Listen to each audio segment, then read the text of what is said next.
السلام عليكم ورحمة الله وبركاته. وعليكم السلام ورحمة الله وبركاته. الحمد لله رب العالمين، والصلاة والسلام على أفضل المرسلين وعلى آله وصحبه وسلم. أما بعد، قال الله تعالى في القرآن المجيد بعد أعوذ بالله من الشيطان الرجيم: السابقون الأولون من المهاجرين والأنصار والذين اتبعوهم بإحسان رضي الله عنهم ورضوا عنه. قال رسول الله صلى الله عليه وسلم: لا تسبوا أصحابي فوالذي نفسي بيده لو أن أحدكم أنفق مثل أحد ذهبا ما أدرك مد أحدهم ولا نصيبه.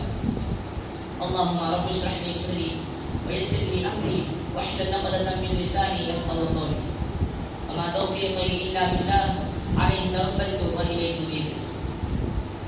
ഏറെ ബഹുമാനവും ആദരവും നിറഞ്ഞ ഉസ്താദുമാർ, വിധികർത്താക്കൾ, മറ്റു പല വിശിഷ്ടാതിഥികളെ, എന്റെ പ്രിയപ്പെട്ട സുഹൃത്തുക്കളെ,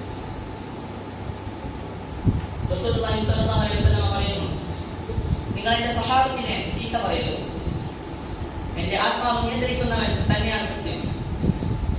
നിങ്ങളിൽ ഒരാൾ ഒരു മലയോളം സ്വർണം ദാനം ചെയ്താൽ അവർ ചെയ്ത ഒരു മുത്തിന്റെയോ അരമുത്തിന്റെയോ പ്രതിഫലം ലഭിക്കുകയില്ല.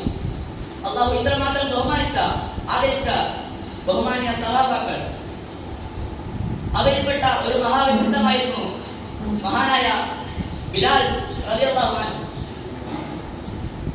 അബൂബക്കർ സിദ്ദീഖ് റളിയല്ലാഹു അൻഹുവിനെ അനുസ്മരിക്കുന്ന സദസ്സിൽ വെച്ചിട്ട് ഉമർ ഇബ്നു ഖത്താബ് തങ്ങൾ പറയാറുണ്ട്: അബൂബക്കർ നമ്മുടെ നേതാവാണ്, അദ്ദേഹം നമ്മുടെ നേതാവിനെ സ്വതന്ത്രനാക്കി. ഇവിടെ ബിലാലിനാണ് ഉദ്ദേശിക്കുന്നത്. ഉമർ നേതാവെന്ന് വിശേഷിപ്പിക്കുന്നത് ഒരു ചില്ലറ ഭാഗ്യമല്ല, പക്ഷേ വെലിഞ്ഞ പൊക്കമുള്ള ഈ കറുത്തിരുണ്ട മനുഷ്യൻ തന്നെ കുറിച്ചുള്ള ഈ പ്രശംസാവചനങ്ങൾ കേൾക്കുമ്പോൾ വിനയാനീതനായി തലകുണിച്ചുകൊണ്ട് പറയും: ഞാനൊരു നീഗ്രോ, ഇന്നലെ വരെ ഞങ്ങൾ അടിമയായിരുന്നു. അദ്ദേഹമാണ് ഇസ്ലാമിന്റെ പ്രഥമ മാധ്യമം, വിശ്വാസദാർഢ്യത്തിന്റെ പര്യായവുമായ ബിലാൽ ഇബ്നു റബാഹ്. ഇസ്ലാമിന്റെ അത്ഭുതങ്ങളിൽ ഒന്നായിരുന്നു അദ്ദേഹം. കുറച്ച് ഈത്തപ്പഴം പ്രതിഫലത്തിന് വേണ്ടി യജമാനന്റെ കീഴിൽ അടിമ വരെ ചെയ്തിരുന്ന അദ്ദേഹം ഇസ്ലാം ഇല്ലായിരുന്നെങ്കിൽ ശ്രദ്ധിക്കപ്പെടാതെ അടിമയായി തന്നെ വെച്ച് വിസ്മൃതിയുടെ അഗാധയിലേക്ക്. എന്നാൽ ഇസ്ലാമിന്റെ മഹത്വവും വിശ്വാസത്തിന്റെ ദൃഢതയും അദ്ദേഹത്തെ മഹാപുരുഷനാക്കി.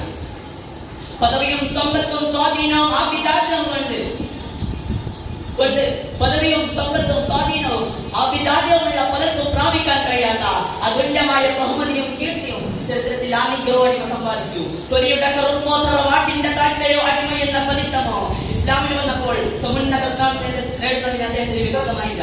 ഉന്നത കുലാജനായ അബൂബക്കറിനും ഉമറിനുമുള്ള പദവിയെന്ന് ഒട്ടും കുറവായിരുന്നില്ല ബിലാലിന്റെ സമൂഹത്തിലുണ്ടായിരുന്ന പദവി. നബിയെ പിന്തുടർന്ന ഖുറൈശി നേതാക്കൾ പോലും വധിച്ച പ്രഥമ മാദിൻ എന്ന സ്ഥാനം നബി സല്ലല്ലാഹു അലൈഹി വസല്ലം അദ്ദേഹത്തിനാണ് നൽകിയത്. കറുത്ത വർഗത്തിൽപ്പെട്ട നീഗ്രോയായ ബിലാലിനെ മക്കയിലെ ജുമുഅ് പത്രത്തിലെ നേതാവാക്കി, ജുമുഅ് പത്രത്തിലെ അടിമയാക്കി. അദ്ദേഹത്തിന്റെ മാതാവ് അവിടെ ദാസിയായിരുന്നു. ജീവിക്കാൻ അവകാശമോ ഭാവിയെ കുറിച്ച് ശുഭപ്രതീക്ഷകളോ ഇല്ലാതെ കഥാപുരുഷന്റെ ദിനരാത്രങ്ങൾ നീങ്ങി. അയൽക്കാരൻ മുഹമ്മദ് മുസ്തഫ സ്വല്ലല്ലാഹു അലൈഹി വസല്ലം തങ്ങളെ കുറിച്ചുള്ള കഥകൾ കേൾക്കാൻ തുടങ്ങിയത്. ജനങ്ങളും തന്റെ യജമാനന്മാരും അവരെ കാണാനെത്തുന്ന സന്ദർശകരും പറയുന്ന വിവരങ്ങൾ ബിലാൽ ശ്രദ്ധിച്ചു.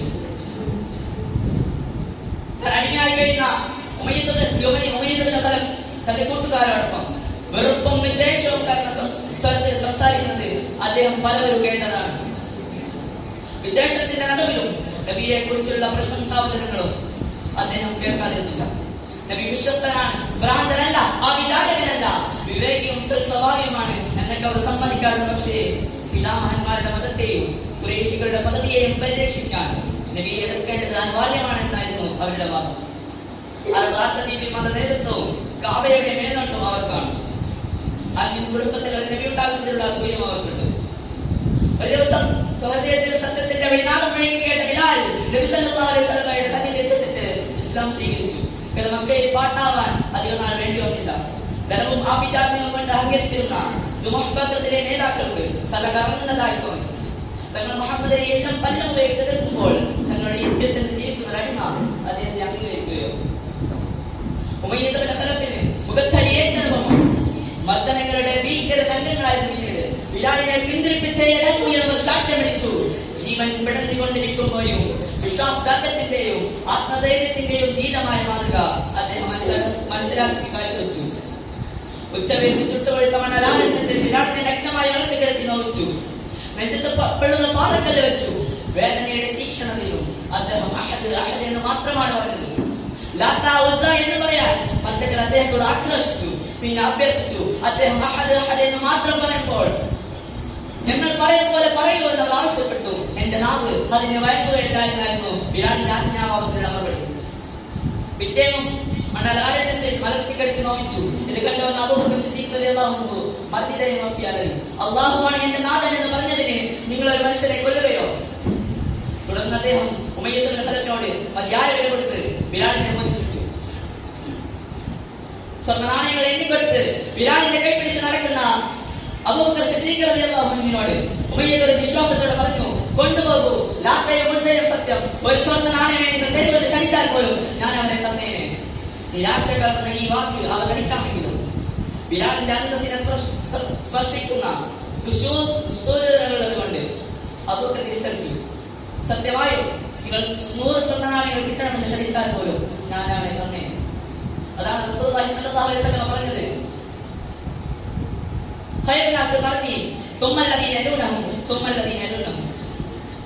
ഏറ്റവും നല്ല നൂറ്റാണ്ട് എന്ന നൂറ്റാണ്ടാണ്. പിന്നെ അതിൽ തൊട്ടടുത്തത് അല്ലാഹു തആല അവരോടൊപ്പം നാളെ ജന്നത്തുൽ ഫിർദൗസിൽ ഒരുമിച്ച് കൊണ്ടുപോകാനാവട്ടെ. അൽഹംദുലില്ലാഹി റബ്ബിൽ ആലമീൻ. വസ്സലാമു അലൈക്കും വറഹ്മത്തുള്ളാഹി വബറകാതുഹു.